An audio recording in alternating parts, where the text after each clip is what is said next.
Hi, welcome to Simply Scuba. Now there are plenty of dive cameras on the market, but it can be quite hard to get the right one for you. There are also a lot of accessories, so in this video we're going to take a closer look at dive cameras and their accessories. Point and shoot cameras. Point and shoot cameras are great for entry-level cameras. They're typically factory sealed like this one, and they have underwater modes. They'll have a snorkeling mode and a scuba diving mode that compensate for the white balance change. They're very simple to use. You can recharge the battery, everything's built inside, and they often have Wi-Fi to download your pictures directly onto your phone or tablet. Action cameras.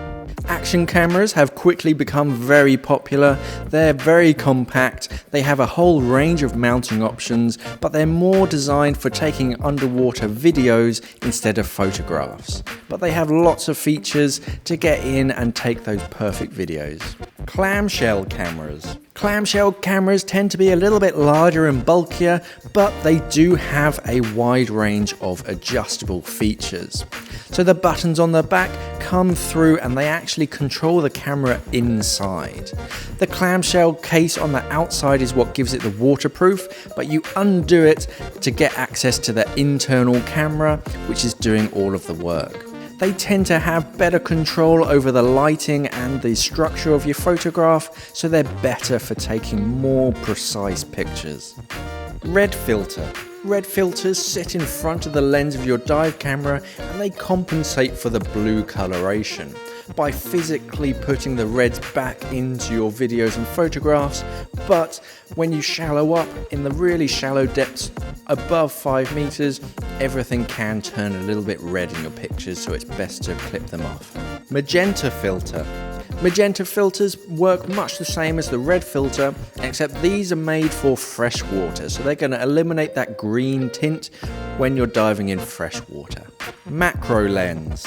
Macro lenses allow you to get much closer to smaller organisms, so you can take a picture of them up close and personal. Normally, where your camera would lose focus by getting too close, the macro lens allows you to get much closer to take that small picture. Wide angle lens. Wide angle lenses are great for scenic pictures and wrecks by distorting the edge of the image just to stretch it out a little bit wider so you can get the whole ship into view. Fisheye lens.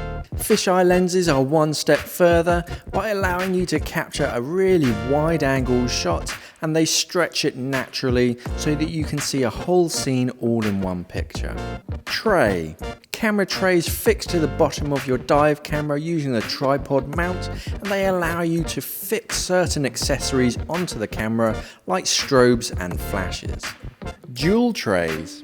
Dual trays work in the same way, but they allow you to fix a light onto either side of the dive camera, so you can have twice the illumination, or you can have a strobe on one side and a video light on the other. Strobe flash. Strobes are designed for taking pictures. They illuminate the scene for a brief second, and they work exactly the same way as they do as your surface camera. Many of them nowadays work as slave strobes by having a small receptor built into them, so when the camera takes a flash, the larger strobe will also flash at exactly the same time.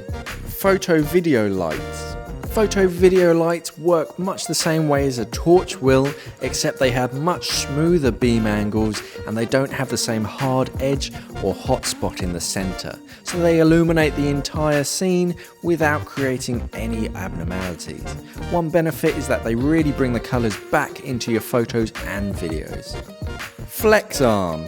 Whilst most arms will allow you to pose and turn your light to focus it in a certain direction, a flex arm gives you complete control over which angle and where the light is pointed. Red light filter. You can also get red filters for your light. The main benefit of this is that whilst a bright white light is great for photography, a lot of fish can see that it will blind them and scare them off. A lot of fish can't see the wavelength of red light, so the red filter over the front of it means that whilst they can't see it, you can see them. Selfie stick. Now the selfie stick needs no introduction. You can attach your camera to the end of it and you can pose it. You can extend the stick as well, so you can get a selfie of yourself whilst you're scuba diving, or while scuba diving can be quite handy to point the camera and push it into a certain area where you can't get too close to. So that was a good look at dive cameras. Of course, there are plenty on the market, but all of these are available at our website simplyscuba.com. But what type of camera do you use? Let us know in the comments below. Thanks for watching and safe diving.